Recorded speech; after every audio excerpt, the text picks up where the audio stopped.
Afternoon coffee. Gotta have it. So what's been going on? Yeah, if you've stopped by the channel and seen some of the shorts I've posted, I did a thing. Yeah, I decided I needed a dual sport.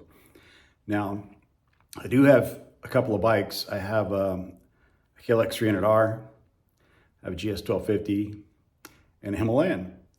But I didn't really have a legit, dual sport bike. And I'm finding myself more attracted to that right now than anything. The Himalayan, yeah, especially mine, it's somewhat of a dual sport bike. It's just heavy, right? And it's a workout taking that guy on single tracks. It really is. The difference between the Himalayan and the KLX 300R is pretty amazing, just basically because of the weight. They don't even really compare. You're looking at over 100 pounds difference. So yeah, that's like riding off-road with a passenger. So yeah. Anyway, back to the dual sport thing. I wanted to set up something that I could ride locally. Lots of trails here locally, and possibly set out, maybe do BDR or some camping trips. And there's just so many bikes out there to choose from. My main thing was to stay away from anything that was close to 400 pounds.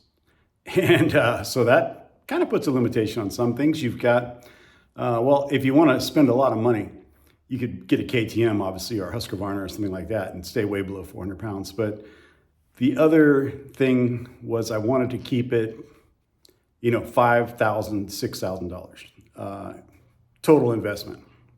So that kind of pointed me at either a DR650 used, a DRZ 400, again, used, possibly an XR 650. KLR is out of the question. It's too heavy for what I want to do. Great bike, but I don't want one. I already have a heavy bike. And I settled on the DRZ. And it's the lightest of everything I was looking at. The XR probably was pretty close. The XR is a little bit taller.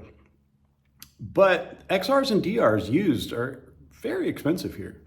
You might as well buy a new one. I mean, seriously, you're going to save maybe $1,000 buying a used one. And then what are you getting? I don't know. Now, the DRZ, on the other hand, they're everywhere. There seems to be just hundreds of them used. Some probably well used, some not used at all. I came across one just a few miles from my work, 2014, and it was bone stock. The guy had all the receipts for all the maintenance he had done. It ran great. Anyway, we did the deal. I bought the bike and brought it home, and it was really, nothing special. It was a 2014 bone stock DRZ400S. I'll put some pictures here the day I brought it home. And anyway, actually going back to the dealers, I was looking at buying a brand new DRZ.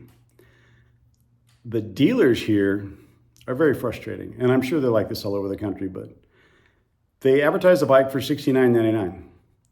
By the time they add their additional dealer markup, the freight, the unboxing, of course, you can't get around registration and tax. You're looking at a $9,000 motorcycle. At that point, you might as well buy a KTM. The KTM and Husqvarna guys here don't mark their bikes up. So, why not just spend $2,000 more and get that much better of a bike? So yeah, like I said, wanted to keep it $5,000, $6,000, and getting a used DRZ and adding the things I wanted on the bike to make it work for me. I think I could, I figured I could pull it off. And basically I did. I think I have maybe $6,000 invested into this. I don't even think it's that much, actually. I'm going to go with $5,200 to $5,500. Most of that was spent at Rocky Mountain ATV and motorcycle. Placed a pretty good size order with them, so we're over $1,000, but got a lot of cool stuff. Anyway, let's take a look. Oh, why did I pick a DRZ? Weight, the power was about right. It fits me. It's a little tall, but I don't mind tall bikes. I grew up on dirt bikes, so tall's not a big issue. And the aftermarket support is just amazing. I mean, literally amazing. If you have a frame, you can build a DRZ because there's that many parts out there available for them. I thought about the KL X300. I thought about the Honda 300, but there's just not enough of them out there used at what I would consider a normal price. You've got a lot of people that, you know, especially the Kawasaki guys, they ran over and bought a Kawasaki using their credit card. So they're massively upside down on the KLX rather, 300s. And they have to get more than what they sell for to pay off what they owe. And so it's just not, you're not gonna find a decent price on a used KLX 300 around here. Same with the Hondas. They're super rare to begin with. And when you do find one, they want, for a 3-year-old one, they want what a new one would cost. So it's just no point. You could always buy out of state, but I didn't want that hassle. But anyway, the DRZ was a perfect fit. There's plenty of them used. The aftermarket's massive. It's a decent bike. What's the one complaint? It only has a 5-speed and it's not great on the freeway. Well, I didn't buy it for the freeway. So should be fine. Actually, I've ridden it since I've done all my modifications and it's fine. I took it down on the highway, did 70, 75. Yeah, it's a little buzzy at 70, 75. It's not meant there. It's pretty comfortable at 65 though. So that'll work. That works for me. Anyway, let's look at the bike and see what modifications I've done. Well, there it is in all its glory. I'll put a before picture right here. Probably, you know, up in that corner, or maybe that corner, I don't know. Disregard the Tesla, I know. There's a lot of hate for Tesla, a lot of hate for BMW. That's okay, you guys can hate it if you want. Anyway, so there was the before picture and here's the after. I did quite a bit of work, and being able to do your own work can obviously save you lots of money. But we've got quite the ride here now. Need to re-register it.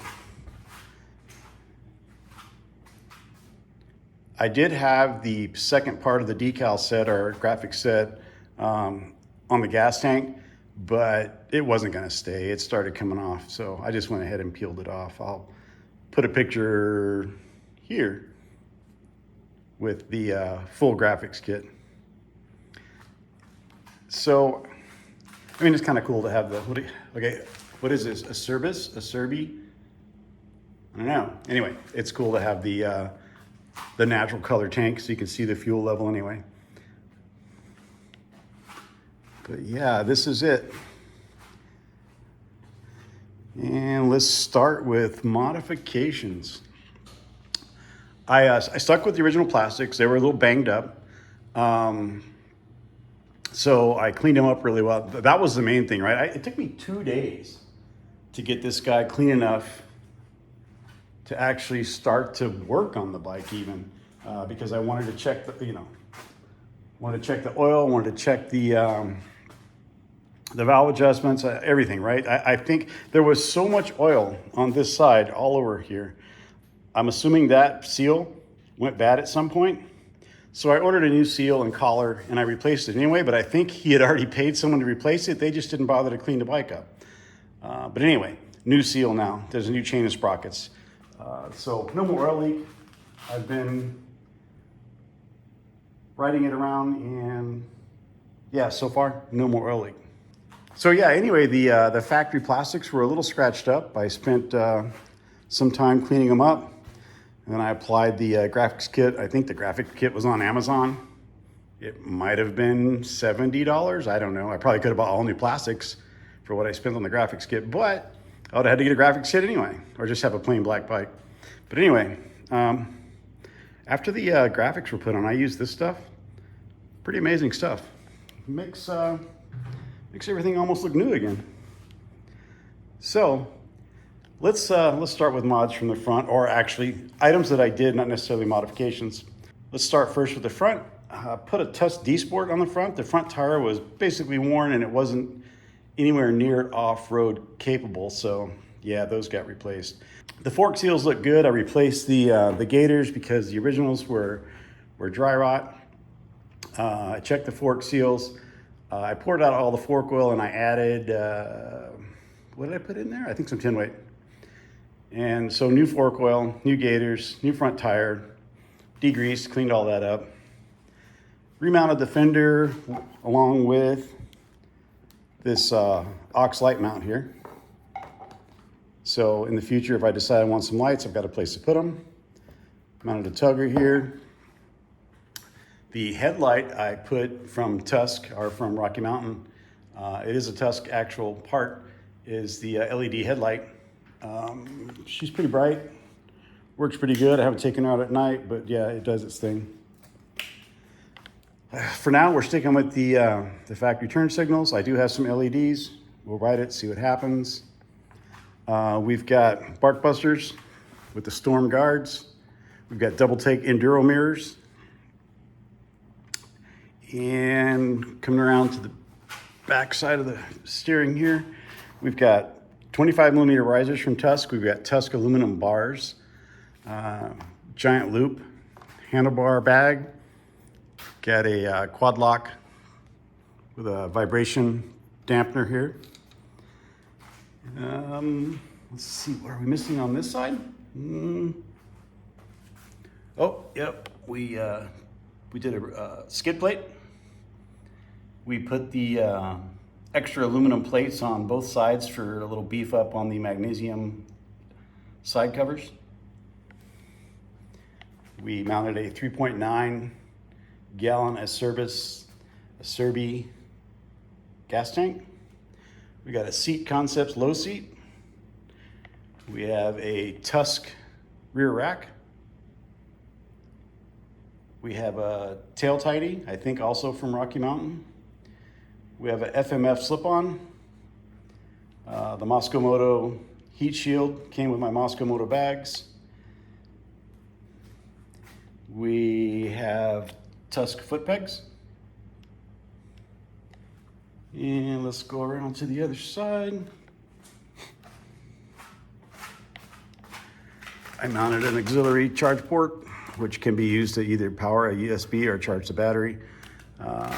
Hey, look at that. We have a TUSK foot peg on this side too. TUSK shifter.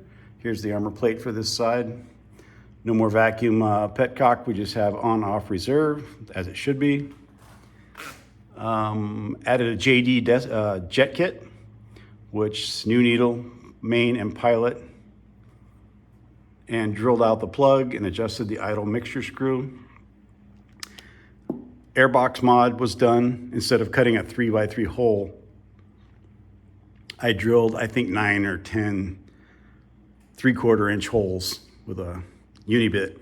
I'll put a picture of that right here. I don't know, it looked neater than just whopping a big old hole in it. Mentioned before, I put new countershaft seal collar, put that all back together, cleaned off all the oil. Have a TUSK kickstand foot. The rear tire is new. I have a D-Sport for that too, right there. Leaning against the trusty old Himalayan. But I think I'm gonna just ride it like it is for now and see how this tire does. I mean, back tires typically wear a lot faster, so let's put some miles on this one and see if it works. If it works, run it. If not, I've got that other D-Sport waiting. We've got the Dork in the Road sticker going there. We've got my channel sticker, and we have Moto Camp Nerd on this side.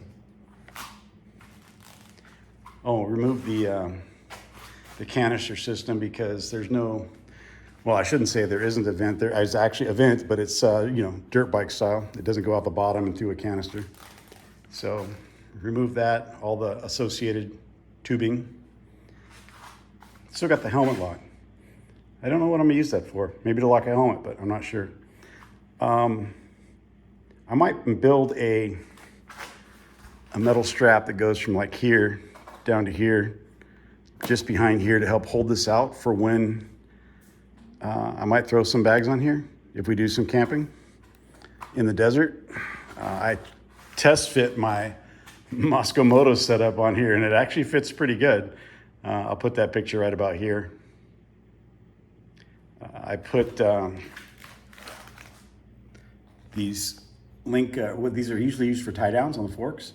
I put them here, And I use a carabiner here for the Moskomoto setup.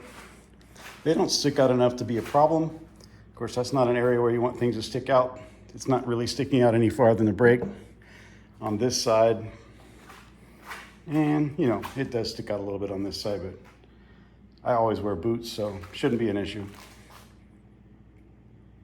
And I think, anyway, that about covers it.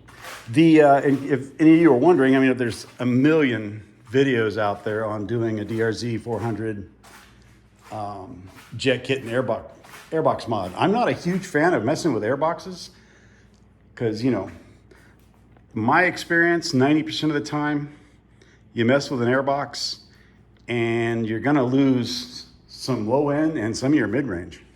It just seems to always happen like that because there's a fine balance between air going in and air coming out the exhaust.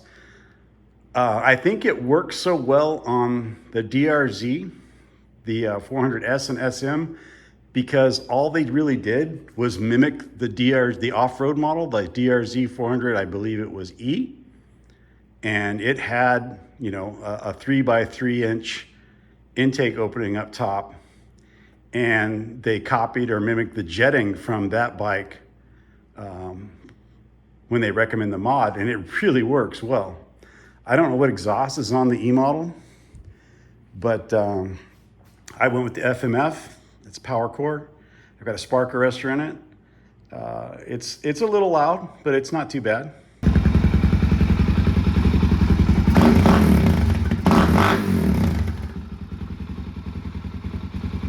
She's a barker. Test riding it before the modifications were done, she kind of felt like a, you know, a heavy, sluggy dual sport. But yeah, it feels much more spirited. It really woke it up, in other words. So that modification to the airbox and the rejetting, plus an exhaust, really does wake this bike up. I couldn't really find any dyno numbers. I'm guessing probably 35 horsepower. I don't know.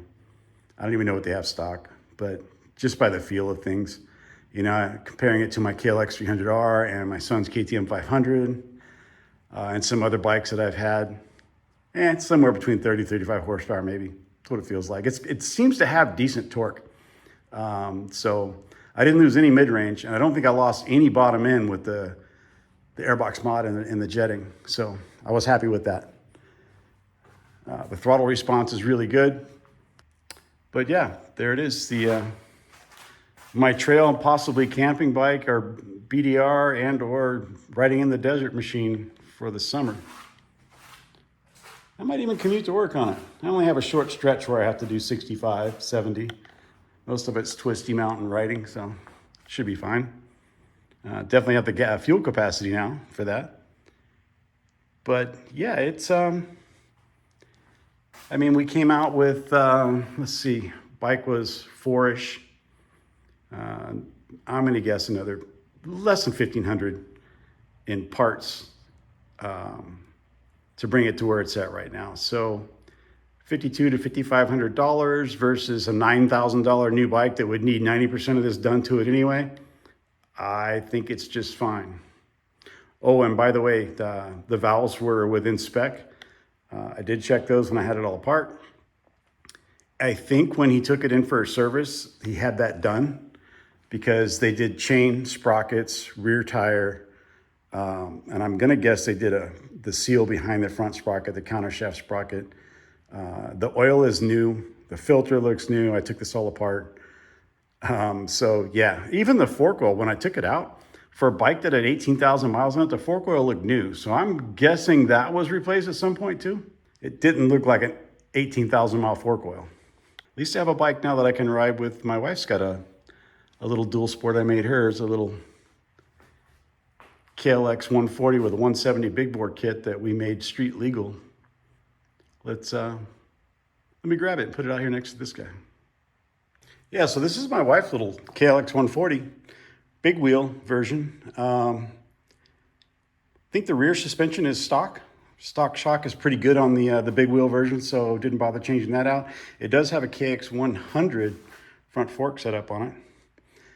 Seat concepts. It's got all the lighting, a TUSK light kit on it. It's actually plated and can be ridden on the street. But yeah, she loves this bike. I mean, she had a Versys 300. Before that, she had an SV650. It seems like she's having more and more fun the smaller the bike. Yeah, I don't know. Kind of the same thing for me.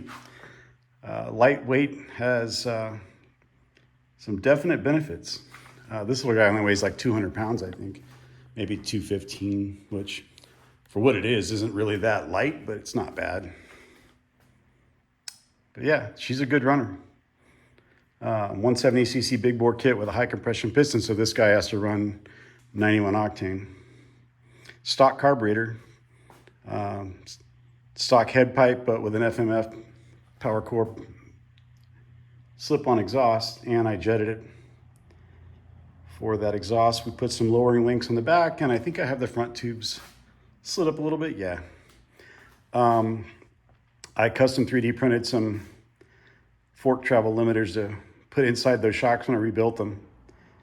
And so the 21-inch wheel doesn't come up and hit the frame right there, which is a possibility, I guess. It doesn't look like it's a possibility to me, but I've heard people say that it is a possibility. But yeah, so we got a pair of dual sports here. We can go terrorize the local trail network, maybe. Anyway, hope you guys like this video. If you have any questions about either bike, feel free to post them in the comments. And, you know, you guys ride safe, and maybe I'll see you out there. You know what? I almost forgot. I didn't know this. I'm sure all you DRZ guys know this. But the DRZ400 is marketed in other parts of the world as the KLX400 from Kawasaki. And if I ever bust up the plastics on this one, I have a complete set of KLX400 plastics from UFO that will go on the bike, and we can have people scratching their heads, you know, on the trails when they see the KLX400. Anyway, just thought I'd throw that in there. I think it's kind of funny. I'm always one for having a little fun with you know, brand monikers and colors and things like that. The back of our Tesla Model Y, instead of saying dual motor, says modulator. Just because, I mean, why not? Anyway, you guys have a good one.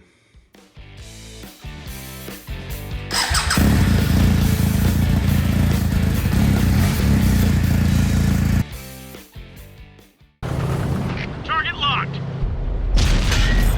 Enemy vehicle destroyed.